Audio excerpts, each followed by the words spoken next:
Hello everyone, welcome to the course on Electrical Drives Control for Automation. Today we are going to enter to Module 4. Module 4 cover ചെയ്യുന്നത് 3-phase induction മോട്ടോഴ്സിനെ പറ്റിയിട്ടാണ്. എന്താണ് 3-phase induction motor, അതിൻ്റെ തന്നെ ക്ലാസിഫിക്കേഷനായ slip ring and squirrel cage motors എന്തൊക്കെയാണ്, അതിൻ്റെ principle of operation എന്താണ്, rotating magnetic field എങ്ങനെ പ്രൊഡ്യൂസ് ആവുന്നു, ടോർക്ക് സ്ലിപ്സ് ക്യാരക്ടറിസ്റ്റിക്സ്, അതുകൂടാതെ നോ ലോഡ് ആൻഡ് ബ്ലോക്ക് റോക്ക് ടെസ്റ്റ് എങ്ങനെ നമുക്ക് ക്യാരി ഔട്ട് ചെയ്യാം, സർക്കിൾ ഡയഗ്രാം എങ്ങനെ വരയ്ക്കാം, മെത്തേഡ്സ് ഓഫ് സ്റ്റാർട്ടിങ് ഏതൊക്കെയാണ്, അതിൽ തന്നെ ഡയറക്റ്റ് ഓൺലൈൻ ഓട്ടോ ട്രാൻസ്ഫോമർ സ്റ്റാർട്ടിങ്ങിന് ഡീറ്റെയിൽ ആയിട്ട് പഠിക്കാനുണ്ട്. ഇത്രയും കാര്യങ്ങളാണ് മൊഡ്യൂൾ 4 നമ്മൾ പഠിക്കാൻ പോകുന്നത്. അതായത് 3-phase ഇൻഡക്ഷൻ മോട്ടറിനെ ഡീറ്റെയിൽ ആയിട്ട് പഠിക്കുന്നു. ഓക്കെ, അപ്പം ഇന്ന് നമ്മൾ പഠിക്കാൻ പോകുന്നത് എന്താണ് 3-phase ഇൻഡക്ഷൻ മോട്ടോറിനും അതിന്റെ ക്ലാസിഫിക്കേഷനുമാണ്. ഓക്കെ, 3-phase ഇൻഡക്ഷൻ മോട്ടോർ നോക്കാം നമുക്ക് എന്താണ് 3-phase ഇൻഡക്ഷൻ മോട്ടോർ എന്നുള്ള കാര്യം. 3-phase ഇൻഡക്ഷൻ മോട്ടോർ എന്ന് പറയുമ്പോൾ എല്ലാ മോട്ടറും പോലെ തന്നെ ഇതിനൊരു സ്റ്റേറ്റർ പാർട്ടും കാണും, ഒരു റോട്ടർ പാർട്ടും കാണും. ഓക്കെ, ഈ സ്റ്റേറ്റർ ഭാഗത്ത് 3-phase വൈൻഡിങ് ആയിരിക്കും ഉണ്ടാകുന്നത്. അതിന് നമ്മൾ വിളിക്കുന്ന പേര് സ്റ്റേറ്റർ വൈൻഡിങ് എന്നായിരിക്കും. അതുകൂടാതെ റോട്ടർ എന്ന് പറയുന്നത് അതിലുണ്ടാകുന്ന ഒരു ഷോർട്ട് സർക്യൂട്ടഡ് വൈൻഡിങ് ആയിരിക്കും. അതിനെ നമ്മൾ വിളിക്കുന്നത് റോട്ടർ വൈൻഡിങ് എന്നായിരിക്കും. ഓക്കെ, നമ്മൾ സ്റ്റേറ്ററിലേക്കാണ് സപ്ലൈ കൊടുക്കുന്നത് എന്ന് വെച്ചാൽ 3-phase സപ്ലൈ ആണ് കൊടുക്കുന്നത്. So only stator winding is fed from 3-phase supply. Okay, അപ്പൊ റോട്ടറിൽ എന്താ സംഭവിക്കുന്നത്? റോട്ടർ വൈൻഡിങ് എന്ന് വെച്ചാൽ it derives the voltage and power from externally energized stator. സ്റ്റേറ്ററിൽ നമ്മൾ കൊടുക്കുന്നതിനനുസരിച്ച് റോട്ടറിൽ ഇൻഡ്യൂസ് ആവുക ചെയ്യുന്നത്. അതായത് റോട്ടർ എന്ത് ചെയ്യുന്നത്? വോൾട്ടേജും പവറും എക്സ്റ്റേണലി എനർജൈസ്ഡ് സ്റ്റേറ്ററിൽ നിന്നും റിസീവ് ചെയ്യുന്നു. Okay, through electro magnetic induction principle. ആ വേർഡിന് ഇമ്പോർട്ടൻസ് ഉണ്ട്. എന്താണ് പ്രിൻസിപ്പിൾ ഓഫ് ഓപ്പറേഷൻ ഉള്ളത്? Electro magnetic induction principle. അതുകൊണ്ടാണ് ഈ മോട്ടറിന് എന്ത് പേര് വന്നത്? ഇൻഡക്ഷൻ മോട്ടർ എന്ന് പേര് പറയാൻ കാര്യം. ഓക്കെ, നമുക്കിതിനെ ഞാൻ പറഞ്ഞു, ഇതിന് നമുക്ക് റിസംബ്ലൻസ് ഉണ്ട്. നമ്മുടെ ട്രാൻസ്ഫോമറുമായിട്ട് നമുക്കിതിനെ റിസംബിൾ ചെയ്യാൻ പറ്റും.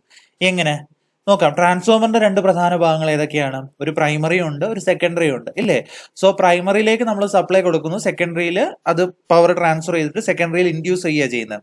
ഏത് പ്രിൻസിപ്പിൾ വഴിയാണ് ട്രാൻസ്ഫോമർ ഓപ്പറേറ്റ് ചെയ്യുന്നത്? ഇലക്ട്രോ മാഗ്നറ്റിക് ഇൻഡക്ഷൻ വഴി തന്നെയല്ലേ. സോ അവിടുത്തെ പ്രൈമറി പോലെയല്ലേ ഇവിടുത്തെ സ്റ്റേറ്റർ. നമ്മൾ സ്റ്റേറ്ററിലേക്കല്ലേ 3-phase സപ്ലൈ കൊടുക്കുന്നത്, റോട്ടറിൽ ഉണ്ടാവുന്നു. സോ സെക്കൻഡറിക്ക് ഈക്വൽ ആണ് ഇവിടുത്തെ റോട്ടർ എന്ന് പറയുന്നത്. സോ ഇൻഡക്ഷൻ മോട്ടറിന് എനിക്ക് എന്ത് വിളിക്കാം? Can be considered as the transformer with a rotating secondary എന്ന് പറഞ്ഞൂടെ, അല്ലേ? റോട്ടറിന് പകരം നമ്മുടെ ട്രാൻസ്ഫോമറിന്റെ കേസിൽ വരുന്നത് സെക്കൻഡറി ആയിരിക്കും, അല്ലേ? ഈ 3-phase ഇൻഡക്ഷൻ മോട്ടറിന്റെ കേസിൽ വർക്കിംഗ് പ്രിൻസിപ്പിൾ എന്ന് പറയുന്നത് പ്രൊഡക്ഷൻ ഓഫ് റൊട്ടേറ്റിംഗ് മാഗ്നറ്റിക് ഫീൽഡിന്റെ ബേസിസിലാണ്. ഓക്കെ, അപ്പം എന്താണ് ഈ റൊട്ടേറ്റിംഗ് മാഗ്നറ്റിക് ഫീൽഡ് എന്നുള്ളത് നമുക്ക് ആദ്യം ഒന്ന് ഡിഫൈൻ ചെയ്യാം. Can be defined as the field or flux having constant amplitude but whose axis is continuously rotating in a plane with certain speed. Okay, ഒന്നെങ്കിൽ ഇത് ഫീൽഡ് അല്ലെങ്കിൽ ഫ്ലക്സ് ആയിരിക്കും, അതിന്റെ ആംപ്ലിറ്റ്യൂഡ് എല്ലാം കോൺസ്റ്റന്റ് ആണ്. അതിന്റെ ആക്സിസ് എന്ന് പറയുന്നത് it is continuously rotating in a plane with certain speed. ഒരു സ്പീഡിൽ കണ്ടിന്യൂസ്ലി റൊട്ടേറ്റ് ചെയ്തുകൊണ്ടിരിക്കുകയാണ്. ഓക്കെ, അപ്പം RMF എങ്ങനെയാണ് പ്രൊഡ്യൂസ് ചെയ്യുന്നത്? നമ്മൾ 3-phase വൈൻഡിങ് ആയ സ്റ്റേറ്ററിലേക്ക് 3-phase സപ്ലൈ കൊടുക്കുമ്പോഴാണ് അവിടെ ഉണ്ടാവുന്നത്? റൊട്ടേറ്റിംഗ് മാഗ്നറ്റിക് ഫീൽഡ് പ്രൊഡ്യൂസ് ചെയ്യുന്നത്. അത് ഓർത്ത് വെക്കണം. നമ്മൾ 3-phase സപ്ലൈ ഏതിലോട്ട് കൊടുക്കുന്നു? 3-phase സ്റ്റേറ്റർ വൈൻഡിങ്ങിലോട്ട് കൊടുക്കുമ്പോഴാണ് അവിടെ എന്ത് പ്രൊഡ്യൂസ് ചെയ്യുന്നത്? റൊട്ടേറ്റിംഗ് മാഗ്നറ്റിക് ഫീൽഡ് പ്രൊഡ്യൂസ് ചെയ്യുന്നത്. ഓക്കെ, ഇപ്പൊ നമുക്ക് ഈ റൊട്ടേറ്റിംഗ് മാഗ്നറ്റിക് ഫീൽഡിന്റെ ഡയറക്ഷൻ ഓഫ് റൊട്ടേഷൻ റിവേഴ്സ് ചെയ്യണം എന്ന് വിചാരിക്കുക. എന്ത് ചെയ്യാൻ പറ്റും നമുക്ക്? എന്ത് ചെയ്യണം? Interchanging any 2 terminals of 3-phase winding. അപ്പൊ എന്ത് സംഭവിക്കും? നമുക്ക് RMFന്റെ റൊട്ടേഷൻ ഓഫ് ഡയറക്ഷൻ റിവേഴ്സ് ചെയ്യാൻ പറ്റും. ഓക്കെ, ഇനി ഈ 3-phase ഇൻഡക്ഷൻ മോട്ടറിന്റെ കേസിൽ നമ്മൾ അറിഞ്ഞിരിക്കേണ്ട കുറച്ച് പ്രധാന കാര്യങ്ങൾ, ചിലപ്പോൾ നേരത്തെ പറഞ്ഞ പോയിന്റ്സ് സെയിം ആയിരിക്കാം, പക്ഷെ എങ്കിലും നിങ്ങൾ ഓർത്ത് വെക്കുക. ഇൻഡക്ഷൻ മോട്ടോർ എന്ന് പറയുന്നത് അതിന് ഞാൻ പറഞ്ഞു പ്രധാനമായിട്ടും രണ്ട് ഭാഗങ്ങളുണ്ട്, ഒരു സ്റ്റേറ്ററും ഉണ്ട്, ഒരു റോട്ടറും ഉണ്ട്. ഓക്കെ, അതിൽ സ്റ്റേഷനറി ആണ്, it is the stationary part. Stationary പാർട്ടായ സ്റ്റേറ്റർ, അതുപോലെ റൊട്ടേറ്റിംഗ് പാർട്ടാണ് റോട്ടർ എന്ന് പറയുന്നത്.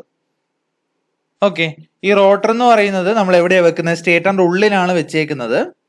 ഓക്കെ, സോ ഈ നമ്മുടെ 3-phase ഇൻഡക്ഷൻ മോട്ടറിന്റെ സ്റ്റേറ്റർ എന്ന് പറയുന്നത് ഏതിന് തുല്യമാണ്? നമ്മുടെ സിങ്ക്രോണസ് മെഷീൻ്റെ പോലെ തന്നെയാണ് കൺസ്ട്രക്ഷൻ ചെയ്യുന്നത്. സിങ്ക്രോണസ് മെഷീൻ നമ്മൾ പഠിച്ചിട്ടില്ല ഇതുവരെ, പക്ഷേ സെയിം ടൈപ്പ് സ്റ്റേറ്റർ കൺസ്ട്രക്ഷൻ ആണ്.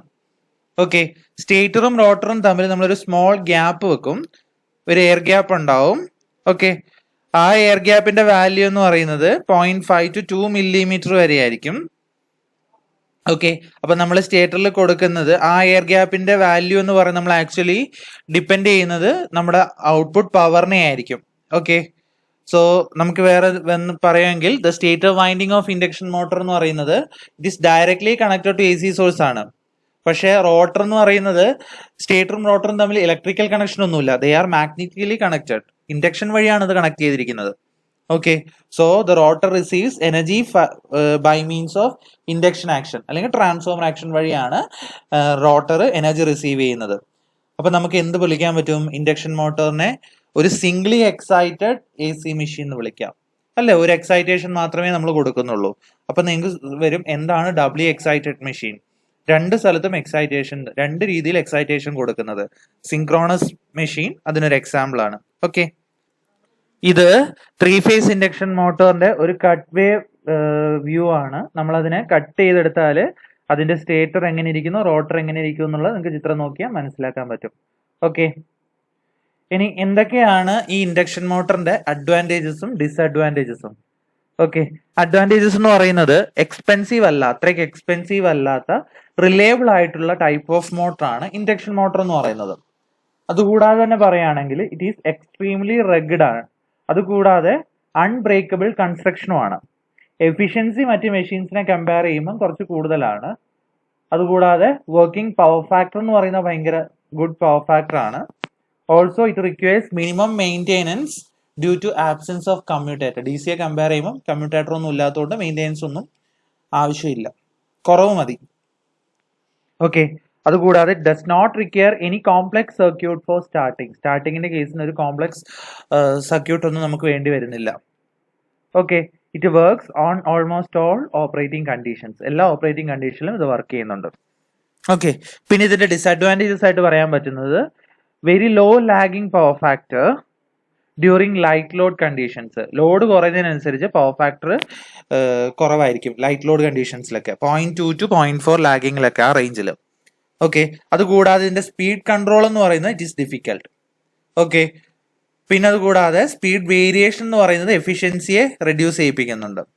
ഓക്കെ, DC മോട്ടോറിനെ കമ്പയർ ചെയ്യുമ്പോൾ സ്റ്റാർട്ടിംഗ് ടോർക്ക് എന്ന് പറയുന്നത് ഭയങ്കര കുറവായിരിക്കും. ഓക്കെ, അപ്പൊ നമ്മൾ എന്തൊക്കെ നോക്കി? അഡ്വാൻറ്റേജസും പഠിച്ചു, ഡിസഡ്വാൻറ്റേജസും പഠിച്ചു. നെക്സ്റ്റ് നമുക്ക് ഇതിന്റെ കൺസ്ട്രക്ഷണൽ ഫീച്ചേഴ്സ് ഒന്ന് നോക്കാം. ഞാൻ പറഞ്ഞു ഇത് ഉണ്ടാക്കിയേക്കുന്ന രണ്ട് പ്രധാനപ്പെട്ട ഭാഗങ്ങളുണ്ട്. ഒന്ന് സ്റ്റേറ്ററും ഉണ്ട്, റോട്ടറും ഉണ്ട്. നമുക്ക് ആദ്യം സ്റ്റേറ്റർ കൺസ്ട്രക്ഷൻ ഒന്ന് നോക്കാം. സ്റ്റേറ്റർ അത് കൺസ്ട്രക്ട് ചെയ്തിരിക്കുന്നത് steel frame which encloses a hollow cylindrical core. Okay, ഒരു സ്റ്റീൽ ഫ്രെയിം ഉണ്ടാവും, അതെന്ത് എൻക്ലോസ് ചെയ്യുന്നുണ്ട്? ഒരു ഹോളോ സിലിണ്ടറിക്കൽ കോറിനെ എൻക്ലോസ് ചെയ്യുന്നുണ്ട്. Which is made up of thin laminations of silicon steel to reduce hysteresis and eddy current losses. അതിൽ silicon steel structure ആണ് hysteresis loss കുറയ്ക്കുന്നത്. ലാമിനേറ്റഡ് ഫോമിലുള്ള ലാമിനേഷൻസ് ആണ് എന്ത് ചെയ്യുന്നത്? എഡി കറന്റ് ലോസ് കുറയ്ക്കുന്നത്. ഓക്കെ, ഈ ഇന്നർ പെരിഫറി ഓഫ് ലാമിനേഷൻസിലാണ് നമ്മൾ എന്ത് ചെയ്യുന്നത്?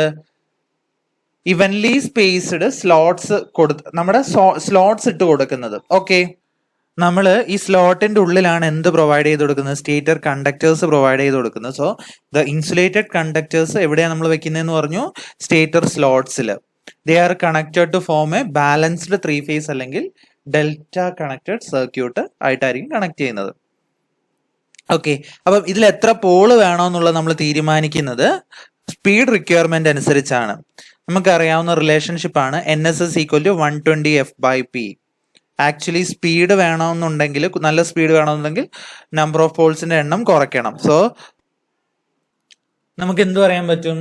നമ്പർ ഓഫ് പോൾസ് കൂടുന്നതിനനുസരിച്ച് സ്പീഡ് കുറയും. So lesser is the speed of the motor and vice versa. ഈ റിലേഷൻഷിപ്പ് ഓർത്ത് വെച്ചാൽ മതി. ഓക്കെ, ഇനി സ്റ്റേറ്ററിൽ നമ്മൾ എന്താ ചെയ്യുന്നതെന്നുള്ള കാര്യം ഒന്ന് ഷോർട്ട് ആയിട്ട് പറയാം. നമ്മൾ സ്റ്റേറ്റർ എന്ന് പറഞ്ഞാൽ it is A 3-phase winding എന്ന് ഓൾറെഡി പറഞ്ഞു കഴിഞ്ഞു. അപ്പൊ എന്ത് സംഭവിക്കും? നമ്മൾ സ്റ്റേറ്ററിലോട്ട് ഒരു 3-phase സപ്ലൈ കൊടുക്കുമ്പോൾ എന്ത് പറ്റും? അവിടെ ഒരു rotating magnetic field RMF produce ചെയ്യും. ഇസ് ഓഫ് കോൺസ്റ്റന്റ് മാഗ്നിറ്റ്യൂഡ് അത് അവിടെ പ്രൊഡ്യൂസ് ചെയ്യും. ഓക്കെ, ഈ റൊട്ടേറ്റിംഗ് ഫീൽഡ് എന്ത് ചെയ്യുന്നുണ്ട്? അതിങ്ങനെ കിടന്ന് കറങ്ങിക്കൊണ്ടിരിക്കുക എന്ന് പറഞ്ഞിട്ടുണ്ട്. ഈ ഫീൽഡ് കറങ്ങുന്നത് എന്ത് പറ്റും? റോട്ടറിനെ കട്ട് ചെയ്തിട്ട് EMF ഇൻഡ്യൂസ് ചെയ്യും. സോ നമുക്ക് കുറച്ചുകൂടെ കൃത്യമായിട്ട് പറയുകയാണെങ്കിൽ ഈ റൊട്ടേറ്റിംഗ് ഫീൽഡ് ആണ് ആക്ച്വലി എന്ത് ചെയ്യുന്നത്, induces current in the rotor by means of electromagnetic induction എന്ന് പറയാം. ഓക്കെ, സോ ഇത്രയാണ് സ്റ്റേറ്ററിനെ കുറിച്ച് നിങ്ങൾക്ക് അറിയാനുള്ളത്. ഓക്കെ, നമുക്കിനി റോട്ടർ നോക്കാം. എന്താണ് റോട്ടർ ഭാഗം എന്നുള്ളത്? ഓക്കെ, റോട്ടർ എന്ന് പറയുന്നത് എവിടെയാണ് മൗണ്ട് ചെയ്ത് വെക്കുന്നത്? ഷാഫ്റ്റിലാണ് മൗണ്ട് ചെയ്ത് വെച്ചിരിക്കുന്നത്. Okay, it is a hollow laminated core ആണ്, having slots on outer periphery. ഉള്ളിലല്ല, പുറത്താണ് എന്ത് ചെയ്യുന്നത്, സ്ലോട്ട്സ് ഇട്ട് കൊടുക്കുന്നത്. ഓക്കെ, ആ സ്ലോട്ട്സിലാണ് എന്ത് ചെയ്യുന്നത്, നമ്മൾ വൈൻഡിങ് ഇൻസേർട്ട് ചെയ്യുന്നത്. So the winding is placed in these slots. അതിന് വിളിച്ച പേരായിരുന്നു റോട്ടർ വൈൻഡിങ് എന്നുള്ളത്. ഓക്കെ, രണ്ട് ടൈപ്പ് റോട്ടർ കൺസ്ട്രക്ഷൻ നമ്മൾ ഉപയോഗിക്കുന്നുണ്ട് ഇൻഡക്ഷൻ മോട്ടറിന്റെ കേസിൽ. അതെന്ന് പറയുന്നത് സ്ക്വിറൽ ഗേജ് ടൈപ്പ് റോട്ടറും ഉണ്ട്, ഫേസ് വൗണ്ട് ടൈപ്പും ഉണ്ട്. ഫേസ് വൗണ്ട് ടൈപ്പ് അല്ലെങ്കിൽ നമ്മൾ അതിന് വിളിക്കുന്ന വേറൊരു പേര് സ്ലിപ്പ് റിംഗ് ടൈപ്പ് എന്നാണ്. ഓക്കെ, അപ്പൊ നമുക്ക് ഇത് രണ്ടും സെപ്പറേറ്റ് എന്തൊക്കെയാണെന്ന് അറിയാനുണ്ട്. ആദ്യം നമ്മൾ പഠിക്കാൻ പോകുന്നത് എന്താണ് സ്ക്വിറൽ ഗേജ് ടൈപ്പ് റോട്ടർ എന്നുള്ളത്. ഓക്കെ, സ്ക്വിറൽ ഗേജ് എന്നുള്ളത് it is the type of rotor that consist of cylindrical laminated core with parallel slots four carrying the rotor conductors. എന്താണത്? സിലിണ്ടറിക്കൽ ലാമിനേറ്റഡ് കോർ ആയിരിക്കും, അതിന്റെ മുകളിൽ എന്താണ്, പാരലൽ ആയിട്ടായിരിക്കും slot ഇട്ട് കൊടുക്കുന്നത്. നിങ്ങൾക്ക് ചിത്രം നോക്കിയാൽ മനസ്സിലാവും. സിലിണ്ടറിക്കൽ ലാമിനേറ്റഡ് കോറിൽ മുകളിൽ ഇങ്ങനെ പാരലൽ ആയിട്ട് സ്ലോട്ട് ഇട്ട് കൊടുക്കും. എന്തിനു വേണ്ടിയിട്ട്? For carrying rotor conductors. Okay, these rotor conductors are short circuited at the end. എൻഡിൽ എന്ത് ചെയ്യുന്നുണ്ട്? ഷോർട്ട് സർക്യൂട്ട് ചെയ്തിട്ടുണ്ട് by means of end rings. Okay, of copper or aluminium alloys. അതുകൊണ്ടുണ്ടാക്കിയ എൻഡ് റിംഗ് വഴി രണ്ട് സൈഡിലും ഷോർട്ട് ചെയ്ത് വെച്ചിട്ടുണ്ട്. ഓക്കെ, പിന്നെ അതുകൂടാതെ the rotor conductors and its end rings form a close circuit. Okay, അത് ഏതിന് റിസംബിൾ ആണ്? നമ്മുടെ ഒരു സ്ക്വിറൽ ഗേജിന് റിസംബിൾ ആയതുകൊണ്ടാണ് ആ പേര് വന്നത്. Okay, so this type of induction motor with this type of rotor construction is known as squirrel gauge induction motor. Okay, ഇവിടെ നമുക്കൊരു കാര്യം പറയാൻ പറ്റും.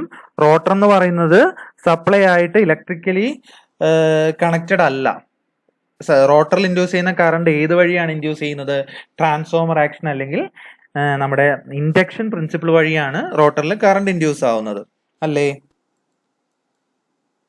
Next slip ring induction motor. Squirrel gauge നമ്മൾ നോക്കിക്കഴിഞ്ഞു. അപ്പം എന്താണ് സ്ലിപ്പ് റിംഗിൽ ഇതിലുള്ള മാറ്റം നോക്കാം. ഈ സ്ലിപ്പ് റിംഗ് ഇൻഡക്ഷൻ മോട്ടറിന്റെ മറ്റൊരു പേരെന്ന് പറയുന്നത് ഫേസ് വൗണ്ട് റോട്ടർ എന്ന് നമുക്കിനെ വിളിക്കാം. അതായത് ഫേസ് വൗണ്ട് ഇൻഡക്ഷൻ മോട്ടർ എന്നും വിളിക്കാം. ഓക്കെ, ഇത്തരം റോട്ടേഴ്സ് എന്ന് പറയുന്നത് it is also carry star അല്ലെങ്കിൽ delta winding similar to that of stator winding. അതായത് റോട്ടർ കൺസ്ട്രക്ഷനും എന്ത് തന്നെയായിരിക്കും? സ്റ്റാർ അല്ലെങ്കിൽ ഡെൽറ്റ ടൈപ്പ് വൈൻഡിങ് വെച്ചിട്ട് തന്നെയായിരിക്കും നമ്മൾ റോട്ടർ മൗണ്ട് ചെയ്തിരിക്കുന്നത്. ഓക്കെ, അതുകൂടാതെ it has 3 phase double layer distributed winding കൂടെ ആയിരിക്കും. ഓക്കെ, ഈ റോട്ടർ വൈൻഡിങ് എന്ന് പറയുന്നത് റോട്ടർ സ്ലോട്ട്സിന്റെ ഉള്ളിലായിരിക്കും നമ്മൾ ഇട്ട് കൊടുക്കുന്നത്. This rotor is wound for same number of poles as that of stator. പക്ഷെ ആക്ച്വലി വ്യത്യാസം എന്ന് പറയുന്നത് number of slots is less as compared to stator എന്ന് പറയാം. ഓക്കെ, അതുകൂടാതെ ഈ 3 terminals of the rotor are connected together to form a star connection. അതായത് നമ്മൾ റോട്ടറിന്റെ 3 ടെർമിനൽസും നമ്മൾ എന്ത് ചെയ്യുന്നു? സ്റ്റാർ കണക്ഷൻ പോലെ ആയിരിക്കും കണക്ട് ചെയ്തിരിക്കുക. ദെൻ അതർ എൻഡ്, അതിന്റെ ബാക്കിയുള്ള 3 എൻഡ് എന്ന് പറയുന്നത് എന്ത് ചെയ്യും? നമ്മൾ 3 phase സ്ലിപ്പ് റിംഗിലോട്ട് 3 phase വരുന്ന സ്ലിപ്പ് റിംഗ്സിലോട്ട് കണക്ട് ചെയ്തിട്ടുണ്ട്. അവിടെ ആയിരിക്കും ആക്ച്വലി ബ്രഷസ് ഉണ്ടാവുന്നത്. Okay, also the slip rings are connected on the same shaft as that of rotor എന്ന് പറയാം. ഓക്കെ, നമുക്കിനി ഇതിന്റെ ഡയഗ്രാം ആണ് കാണാനുള്ളത്. ഇപ്പൊ നിങ്ങൾ പറഞ്ഞ പ്രകാരമുള്ള ചിത്രം നിങ്ങൾ നോക്കിയേ. എന്നിട്ട് ആ സ്ലിപ്പ് റിംഗിന്റെ ഓട്ട് കണക്ട് ചെയ്തിട്ട് എന്ത് ചെയ്യുന്നുണ്ട്? ഒരു എക്സ്റ്റേണൽ റെസിസ്റ്റൻസ് ഉണ്ട്. ദിസ് എക്സ്റ്റേണൽ റെസിസ്റ്റൻസ് എന്ന് പറയുന്നത് that can be easily connected through the brushes and slip rings. അതുകൊണ്ട് തന്നെ this can be used for the speed control also to increase torque. അപ്പോൾ ഈ എക്സ്റ്റേണൽ റിയോസ്റ്റാറ്റ് അല്ലെങ്കിൽ എക്സ്റ്റേണൽ റെസിസ്റ്റൻസ് ഉപയോഗിക്കുന്നതുകൊണ്ട് തന്നെ ഈ സ്ലിപ്പ് റിംഗ് ഇൻഡക്ഷൻ മോട്ടറിന്റെ കേസിൽ എന്തായിരിക്കും? സ്റ്റാർട്ടിങ് ടോർക്ക് എന്ന് പറയുന്നത് ഭയങ്കര കൂടുതലായിരിക്കും. ഓക്കെ, അപ്പം നമ്മുടെ സ്റ്റാർട്ടിങ്ങിന്റെ കേസിൽ റെസിസ്റ്റൻസ് ഫുൾ ആയിരിക്കും. പിന്നെ എന്ത് ചെയ്യും? സ്പീഡ് അച്ചീവ് ചെയ്യുന്നതിനനുസരിച്ച് എന്ത് സംഭവിക്കും? ഈ റെസിസ്റ്റൻസ് കട്ട് ചെയ്ത് വരും. അതായത് ഗ്രാജുവലി നമ്മൾ ആ സ്പീഡ് അറ്റൈൻ ചെയ്യുന്നതനുസരിച്ച് കട്ട് ചെയ്ത് ഫൈനലി ആകുമ്പോഴത്തേക്ക് ഒന്നുമില്ലാത്ത അവസ്ഥയിലെത്തും. ഓക്കെ, ഇനി നമുക്ക് ഇത് തമ്മിലുള്ള ഡിഫറൻസ്, സ്ക്വിറൽ ഗേജ് ഇൻഡക്ഷൻ മോട്ടറും സ്ലിപ്പ് റിംഗ് ഇൻഡക്ഷൻ മോട്ടറും തമ്മിലുള്ള ഡിഫറൻസ് ഒരു ടേബിള് വരച്ച് നോക്കാം. എന്തൊക്കെയാണ് ഡിഫറൻസ്? നമ്മൾ സ്ക്വിറൽ ഗേജിൽ പറയുകയാണെങ്കിൽ റോട്ടർ എന്ന് പറയുന്നത് അതൊരു സിംപ്ലസ്റ്റ് ഫോം ഓഫ് കൺസ്ട്രക്ഷൻ ആണ്, കൂടാതെ ഇറ്റ് ഈസ് റങ്ക്ഡ് ആണ്. ഓക്കെ. പിന്നെ സിലിണ്ടറിക്കൽ ലാമിനേറ്റഡ് റോട്ടർ ആണ് വിത്ത് heavy bars of copper, aluminium or alloys are used as conductors. അല്ലേ, നമ്മൾ കണ്ടു ആ ചിത്രം. നമ്മൾ സിലിണ്ടറിക്കൽ ഷേപ്പ്ഡ് ലാമിനേറ്റഡ് റോട്ടർ ആയിരിക്കും, അതിൽ നമ്മളിങ്ങനെ സ്ലോട്ട് ഇട്ടിട്ട് എൻറ്ററിങ് വഴിയായിരിക്കും ഞാൻ എന്ത് ചെയ്യുന്നത്, രണ്ട് സൈഡും കണക്ട് ചെയ്യുന്നത്, സ്ക്വിറൽ ഗേജ് ടൈപ്പ് കൺസ്ട്രക്ഷൻ ആയതുകൊണ്ട്. ഇനി സ്ലിപ്പ് റിംഗിലോട്ട് വരുമ്പോൾ എന്താണ് മാറ്റം? അതിനെ കമ്പയർ ചെയ്യുമ്പം റോട്ടർ എന്ന് പറയുന്നത് അത്ര സിമ്പിൾ ആയിട്ടുള്ള ഒരു കൺസ്ട്രക്ഷൻ അല്ല. ഓക്കെ, അവിടെ എന്തുണ്ട്, സ്ലിപ്പ് റിംഗ്സും ബ്രഷസും ഒക്കെ വേണ്ടി വരും. ഓക്കെ, പക്ഷെ സിലിണ്ടറിക്കൽ ലാമിനേറ്റഡ് റോട്ടർ തന്നെയാണ് വിത്ത് വൈൻഡിങ് സിമിലർ ടു സ്റ്റേറ്റർ, പക്ഷെ കുറച്ചുകൂടെ ഹെവിയർ ആയിട്ടുള്ള കണ്ടക്ടേഴ്സ് നമുക്ക് വേണ്ടി വരും. ഓക്കെ, സ്ക്വിറൽ ഗേജിലോട്ട് പിന്നെയും വരുവാണെങ്കിൽ അതിന്റെ റോട്ടർ കൺസ്ട്രക്ഷൻ എന്ന് പറയുന്നത് ലെസ് എക്സ്പെൻസീവ് ആണ്. അതുകൂടാതെ എൻറ്ററിങ് വഴി റോട്ടർ ബാർസ് എല്ലാം ഷോർട്ട് സർക്യൂട്ട് ചെയ്തിട്ടുണ്ട്. പക്ഷെ 3 ഫേസ് സ്ലിപ്പ് റിംഗിലോട്ട് പോകുന്ന സമയത്ത് എന്താണ് മാറ്റം? റോട്ടർ കുറെ കൂടെ എക്സ്പെൻസീവ് ആവും. സ്റ്റാർട്ടിങ്ങിന്റെ കേസിൽ നമുക്ക് 3 ഫേസ് വൈൻഡിങ് എന്ന് പറയുന്നത് സ്റ്റാർ കണക്ടർ റിയോസ്റ്റാറ്റിലോട്ട് കണക്റ്റഡ് ഉണ്ട്. പക്ഷെ റണ്ണിങ് കണ്ടീഷൻ ആകുമ്പോഴത്തേക്കും ഈ വൈൻഡിങ് എല്ലാം എന്ത് തന്നെയാണ്, ഈ നമ്മളെ റിയോസ്റ്റാറ്റ് മെല്ലെ മെല്ലെ റിമൂവ് ചെയ്ത് കൊണ്ടുവരുന്ന പരിപാടിയാണ്. സോ അങ്ങനെയുള്ളൊരു സെറ്റപ്പ് എക്സ്റ്റേണലി വേണ്ടത് കൊണ്ട് തന്നെ സ്ലിപ്പ് റിംഗ് ഇൻഡക്ഷൻ മോട്ടറിന്റെ കൺസ്ട്രക്ഷൻ എന്ന് പറയുന്നത് കുറച്ചുകൂടെ ഡിഫിക്കൽട്ട് ആയിരിക്കും. വേറെന്താ അടുത്ത ഡിഫറൻസ്? സ്ക്വിറൽ ഗേജിന്റെ കേസിൽ it is possible to connect external resistance in rotor circuit. അല്ലേ, മറ്റേ അതിന്റെ കേസിൽ എഫിഷ്യൻസിയും ഭയങ്കര കൂടുതലായിരിക്കും, higher efficiency in the case squirrel cage induction motor. പക്ഷെ സ്ലിപ്പ് റിംഗിന്റെ കേസിലാണെങ്കിലോ നമുക്ക് ഈ എക്സ്റ്റേണൽ റിയോസാൻസ് ഇൻക്ലൂഡ് ചെയ്യാന്നുള്ള ഒരു ഓപ്ഷൻ ഉണ്ട്, പക്ഷെ എഫിഷ്യൻസി കമ്പാരിറ്റീവ്ലി ലോ ആണ്. ഓക്കെ, പിന്നെ സ്ക്വിറൽ ഗേജിന്റെ ഒരു ഡിസഡ്വാൻറ്റേജ് എന്ന് പറയുന്നത് ലോ സ്റ്റാർട്ടിംഗ് ടോർക്ക് ആണ്. സ്റ്റാർട്ടിംഗ് ടോർക്ക് കമ്പാരിറ്റീവ്ലി കുറവാണ് സ്ലിപ്പ് റിംഗിനെ കമ്പയർ ചെയ്യുമ്പോൾ. വാല്യൂ പറയുകയാണെങ്കിൽ 1.5 times full load torque. Okay, മറ്റേ സ്ലിപ്പ് റിംഗിന്റെ കേസിലാവുന്ന സമയത്ത് സ്റ്റാർട്ടിംഗ് ടോർക്ക് ഭയങ്കരമായിട്ട് ഇംപ്രൂവ് ചെയ്യുന്നുണ്ട്. എന്തുകൊണ്ടാണ്? അത് എക്സ്റ്റേണൽ റെസിസ്റ്റൻസ് ആഡ് ചെയ്യുന്നതുകൊണ്ട് തന്നെ. ഓക്കെ, സ്പീഡ് കൺട്രോളിന്റെ കേസ് പറയുകയാണെങ്കിൽ speed control by rotor resistance is not possible in case of squirrel cage induction motor. മറ്റടുത്ത് സ്ലിപ്പ് റിംഗിന്റെ കേസിൽ അത് സംഭവിക്കുന്നുണ്ട്, അല്ലേ? പിന്നെ മറ്റൊരു വ്യത്യാസം എന്ന് പറയുന്നത് റോട്ടർ റെസിസ്റ്റൻസ് സ്റ്റാർട്ടർ എന്ന് പറയുന്നത് നമുക്ക് യൂസ് ചെയ്യാൻ പറ്റില്ല. ഏതിന്റെ കേസിൽ? സ്ക്വിറൽ ഗേജ് ഇൻഡക്ഷൻ മോട്ടറിന്റെ കേസിൽ. പക്ഷെ സ്ലിപ്പ് റിംഗിന്റെ കേസിൽ നമുക്കത് യൂസ് ചെയ്യാം. ഓക്കെ, പിന്നെ less maintenance required in case of squirrel cage induction motor. മറ്റേടത്ത് അങ്ങനെയല്ല, മെയിൻറ്റെനൻസ് കുറച്ചുകൂടെ ഹെവി ആയിരിക്കും. Starting current is 5 to 7 times that of full load current in case of squirrel gauge induction motor. Okay, slip റിംഗിന്റെ കേസിലാണെങ്കിൽ മെയിൻറ്റെനൻസിനെ compare ചെയ്യുമ്പോൾ frequent maintenance വേണം, starting current കുറവാണ്. പിന്നെ ആപ്ലിക്കേഷൻ വൈസ് കമ്പയർ ചെയ്യുന്ന സമയത്ത് സ്ക്വിറൽ ഗേജ് ഇൻഡക്ഷൻ മോട്ടറിന്റെ ആപ്ലിക്കേഷൻ വരുന്നത് ലെയ്ത്തില്, fan, pump, drilling machine, blowers അവിടെയൊക്കെയാണ്. മറ്റ് സ്ലിപ്പ് റിംഗ് ഇൻഡക്ഷൻ മോട്ടറിന്റെ ആപ്ലിക്കേഷൻ വരുന്നത് ഹോയിസ്റ്റ്, ക്രെയിന്, എലിവേറ്റേഴ്സ്. ഓക്കെ, എവിടെയൊക്കെയാണ് ഇത് വരുന്നത്? When high torque, starting torque എപ്പോഴാണോ ഹൈ വേണ്ടത് അവിടുത്തെ കേസുകളിലൊക്കെ നമുക്ക് എന്തും യൂസ് ചെയ്യാം, സ്ലിപ്പ് റിംഗ് ഇൻഡക്ഷൻ മോട്ടറും യൂസ് ചെയ്യാം. ഓക്കെ, അപ്പൊ നമ്മൾ ഇന്ന് പഠിച്ചത് എന്താണ് 3 ഫേസ് ഇൻഡക്ഷൻ മോട്ടർ, അതിന്റെ കൺസ്ട്രക്ഷൻ ഫീച്ചേഴ്സ് എന്താണ്, അതിൽ സ്റ്റേറ്റർ എങ്ങനെ കൺസ്ട്രക്ട് ചെയ്യാം, റോട്ടർ എങ്ങനെ കൺസ്ട്രക്ട് ചെയ്യാം, റോട്ടർ തന്നെ സ്ക്വിറൽ ഗേജ് എന്താണ്, സ്ലിപ്പ് റിംഗ് എന്താണ്, അതിന്റെ കമ്പാരിസണും നമ്മൾ നോക്കി. ഓക്കെ, വീഡിയോസ് ഒന്നുകൂടെ കാണുക, PPT ഒന്നുകൂടെ ഓടിച്ചു നോക്കുക, കാര്യങ്ങൾ കൃത്യമായിട്ട് മനസ്സിലാക്കുക. Thank you.